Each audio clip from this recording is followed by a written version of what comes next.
আন্দুল কালী কীর্তন সমিতি 1285 সালে স্থাপিত হয়।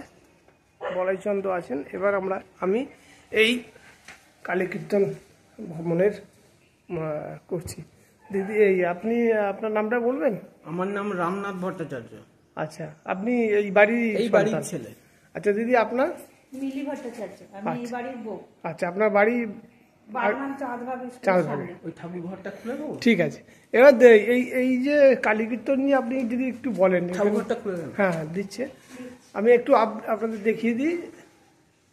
হ্যাঁ, এবার যদি এই সুন্দর যে এই আমার এটা হচ্ছে ঠাকুর দালান দেখতে পাচ্ছেন। হ্যাঁ, আমি আগে দালানটা পরিপূর্ণভাবে দেখিয়ে দিই সুন্দরভাবে। এটা হচ্ছে পঞ্চমুণ্ডী ওনার আসন। আচ্ছা, এবার হ্যাঁ একটু আপনি দূর থেকে বলুন। হ্যাঁ, কোনটা পঞ্চমুণ্ডীর আসন বলছেন? আচ্ছা, এই ঘরটি আমরা আপনাদের দেখাবো। আচ্ছা, আপনি বলুন, এইখানে এই বিবেকানন্দ এসেছিলেন? বিবেকানন্দ এখানে এসেছিলেন 1901 সালে। হ্যাঁ, বেলুড় মঠে গানের জন্য মা শারদার অনুরোধে। আচ্ছা, সেটা কোথায়? এই বাড়িতেই এসেছিল? বাড়িতে, এবং ওনার বাবা মা হচ্ছে এই বাড়ির শিষ্য, বিবেকানন্দের বাবা মা। আচ্ছা, এনার কাছে দীক্ষিত হয়েছেন।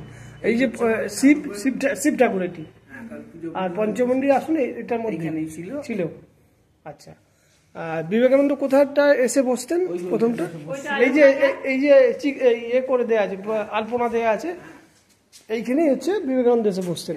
ওই যে তক্সবোসটা, আচ্ছা চলুন তক্তবোসটা আমরা ওই তক্সবোসটা যেহেতু আমরা পাল্টাইনি, কারণ উনি কেন হ্যাঁ উনি শুধু নয়, এই তক্তবোস, হ্যাঁ এই যে তক্তবোস দেখছেন, এখানে গানের সরঞ্জাম এখনো আছে, বিভিন্ন মনীষীদের ছবি। এই যে কালী কীর্তন আন্দুল কীর্তন সমিতির এরা প্রতিষ্ঠাতা, যাদের ছবি আপনাদেরকে দেখাচ্ছি। এছাড়া বিভিন্ন মানুষের সমাগম এখানে ঘটেছে। তো এই যে এটা দেখিয়ে দিই, এটা 1980 সালের এটা একটা সভ্যবিন্দুদের সমিতি ছিল। আরো কিছু দেখালাম।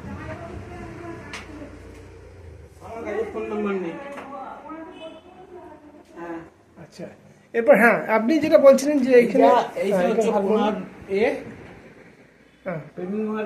আচ্ছা আমাদের এই গানের যে সুরকার, আন্দুল কালী কীর্তন যার খ্যাত, ইনি হচ্ছে মেন। এনার নাম কৃষ্ণকান্ত মল্লিক। আচ্ছা, কৃষ্ণকান্ত মল্লিক। আচ্ছা, ইনি হচ্ছেন ওনার ছেলে, উনিও সুরকার। আচ্ছা, মনীন্দ্রনাথ ভট্টাচার্য। আচ্ছা, এটা উপেন্দ্রনাথ ভট্টাচার্য সুরকার। আর এই রতনমণি ভট্টাচার্য, ইনি হচ্ছেন আমাদের এইখানেই পণ্ডিত রতনমণি ভট্টাচার্য গানের একজন বড় দিকপাল ছিলেন, মারা গেছেন। আর এই প্রতিদিন আমাদের এখানে আখড়া বসে। কখন বসে? আমাদের বৃহস্পতি, শনি আর রবি। বাহ, তার মানে আজকে বসবে? আজকে শনিবার বসবে। তো আপনাকে অশেষ ধন্যবাদ জানাচ্ছি আমার মতো একজন মানুষকে এইখানে সুযোগ করে দেওয়ার জন্য। আর একটা যেটা আমার কি যোগাযোগ হয়ে গেল, আমি এই ঠাকুরের ফল কিনতে গেছি। আচ্ছা, হ্যাঁ, পুজো কাল রাত্রি। ধন্যবাদ।